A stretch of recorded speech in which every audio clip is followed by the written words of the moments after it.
ഗൾഫിലും വിദേശ രാജ്യങ്ങളിലും അടക്കം 400 കോടി രൂപയുടെ സാമ്പത്തിക തട്ടിപ്പ് നടത്തിയ മലയാളി ഇപ്പോൾ UAE സെൻട്രൽ ജയിലിലാണ് കഴിയുന്നത്. തൃശൂർ വെങ്കടം സ്വദേശി ഷിഹാബ് ഷായാണ് അലൈൻ ജയിലിൽ കഴിയുന്നത്. സാമ്പത്തിക തട്ടിപ്പ് കേസിലാണ് UAE പോലീസും ഇയാളെ അറസ്റ്റ് ചെയ്തിരിക്കുന്നത്. വയനാട്ടിലെ കെൻസ ഹോൾഡിംഗ് കെൽസ വെൽനസ് ഉടമയാണ് ഷിഹാബ് ഷാ എന്നയാൾ. Armani clinic, Armani poly clinic എന്നിവയുടെ മറവിലായിരുന്നു ദുബായിൽ ഇയാൾ തട്ടിപ്പ് നടത്തിയത്. ആഡംബര വില്ലകൾ, റിസോർട്ട്, ആശുപത്രി എന്നിവയുടെ മറവിലായിരുന്നു തട്ടിപ്പ്. ദുബായ്, ഷാർജ, അജ്മാൻ, അബുദാബി എന്നീ സ്ഥലങ്ങളിലും ജോർജിയ പോലുള്ള മറ്റ് രാജ്യങ്ങളിലെയും ആളുകളെ ഇയാൾ തട്ടിപ്പിന് ഇരയാക്കിയിട്ടുണ്ട്. ഫെബ്രുവരി 17 ഷാർജയിൽ വെച്ച് അറസ്റ്റിലായതിനു ശേഷം അബുദാബിക്ക് ഇയാളെ കൈമാറുകയായിരുന്നു. വയനാട്, ഇടുക്കി എന്നിവിടങ്ങളിൽ നിർമ്മാണത്തിലിരിക്കുന്ന വീടുകൾ കാണിച്ച് നിക്ഷേപം സ്വീകരിക്കുക, ഇടയ്ക്ക് വെച്ച് ആ പദ്ധതി ഉപേക്ഷിച്ച് അതേ സ്ഥലത്ത് വേറൊരു പദ്ധതി പ്രഖ്യാപിച്ച് അതിലേക്കും നിക്ഷേപം സ്വീകരിക്കുക എന്നതായിരുന്നു ഇയാളുടെ തട്ടിപ്പിന്റെ രീതി. UAEയിലെ മലയാളി സമൂഹത്തിൽ നിന്ന് മാത്രം 200 കോടിയോളം രൂപ ഇയാൾ തട്ടിയെടുത്തിട്ടുണ്ട്. വയനാട്ടിലെ പദ്ധതികളുടെ പേരിൽ തട്ടിപ്പിന് ഇരയാക്കപ്പെട്ട ആളുകളിൽ ഏറെയും പ്രവാസികളാണ്. ഇതുമായി ബന്ധപ്പെട്ട കേസിൽ കേരള പോലീസ് നാളുകൾക്ക് മുമ്പേ ലുക്കൌട്ട് നോട്ടീസ് പുറപ്പെടുവിച്ചിരുന്നു. അതിനുശേഷം ഷിഹാബ് ഷാ കേരളത്തിലേക്ക് വന്നിട്ടുമില്ല. 2015 ബാണാസുര സാഗർ ഡാമിന് സമീപത്ത് റോയൽ മെഡോസ് എന്ന ടൂറിസം പദ്ധതി പ്രഖ്യാപിച്ച്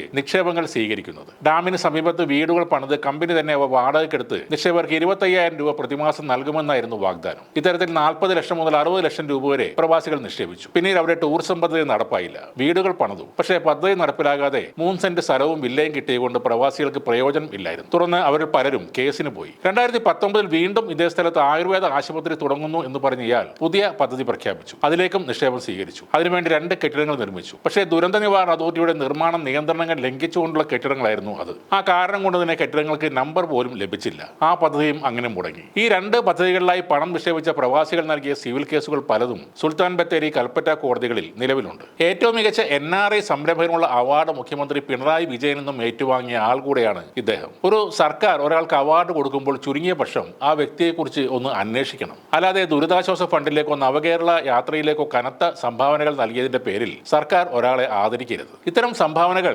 നാട്ടുകാരെ പരിച്ചുണ്ടാക്കിയ പണമായിരിക്കും. ഒരർത്ഥത്തിൽ ആ പണം പറ്റുന്ന സർക്കാരിനും ഇത് നാണക്കേട് തന്നെയാണ്. ഷിഹാബ് ഷാ ആരാണെന്ന് അറിയാൻ എത്രയോ വഴികൾ ഈ സർക്കാരിന് മുന്നിലുണ്ട്. ഒരു അന്വേഷണവും നടത്താതെ സംസ്ഥാനത്തിന്റെ മുഖ്യമന്ത്രിയും ജോൺ ബ്രിട്ടാസും മമ്മൂട്ടിയും മറ്റുള്ള മന്ത്രിമാരും ഒക്കെ ചേർന്നാണ് ഒരു കള്ളനെ ആദരിച്ചത്. ആ കാര്യത്തിൽ UAE സർക്കാരിനെ സമ്മതിക്കണം. രാജ്യത്തിന് എന്തൊക്കെ സംഭാവന നൽകിയാലും എത്ര വലിയ ആളായാലും അതിനെ സാക്ഷാൽ യൂസഫ് അലി ആയാലും നിയമത്തിന് മുന്നിൽ ഒരേപോലെയാണ്. 2022 പലരും കേസുകൾ കൊടുത്ത ഒരു തട്ടിപ്പുകാരനെ ആദരിക്കാൻ കേരളത്തിന് 2 വട്ടം ആലോചിക്കേണ്ടി പോലും വന്നില്ല. CPM ആർട്സ് ആൻഡ് സ്പോർട്സ് ക്ലബ്ബല്ല, കേരള സർക്കാരാണ് ഈ കള്ളനെ ആദരിച്ചത് എന്നത് ഓർക്കണം. ആട്, തേക്ക്, മാഞ്ചിയം, ഹൈറിച്ച് പോലുള്ള തട്ടിപ്പുകാരുടെ കൂത്തരങ്ങായി കേരളം മാറുന്നതും ഇതൊക്കെ കൊണ്ട് തന്നെയാണ്. ഇതിലെ മറ്റൊരു ശ്രദ്ധേയമായ കാര്യം ഈ ഷിഹാബും തൃശ്ശൂർകാരൻ ആണെന്നുള്ളതാണ്. കഴിഞ്ഞ ദിവസമാണ് ഡെഡ് മണി തട്ടിപ്പിൽ കുടുങ്ങിയ നിക്ഷേപകരുടെ പരാതിയിൽ തൃശ്ശൂർ സ്വദേശി ഹരിസ്വാമി, സഹോദരി ജിഷ, മാപ്രാണം സ്വദേശി പ്രസീത എന്നിവർക്കെതിരെ പോലീസ് കേസെടുത്തത്. അനന്തര അവകാശികളില്ലാതെ മരിച്ചവരുടെ നിക്ഷേപവും സ്വത്തും കിട്ടുമെന്ന് വാഗ്ദാനം ചെയ്താണ് ഇവർ പണം തട്ടിയത്. 5,000 രൂപ മുടക്കിയാൽ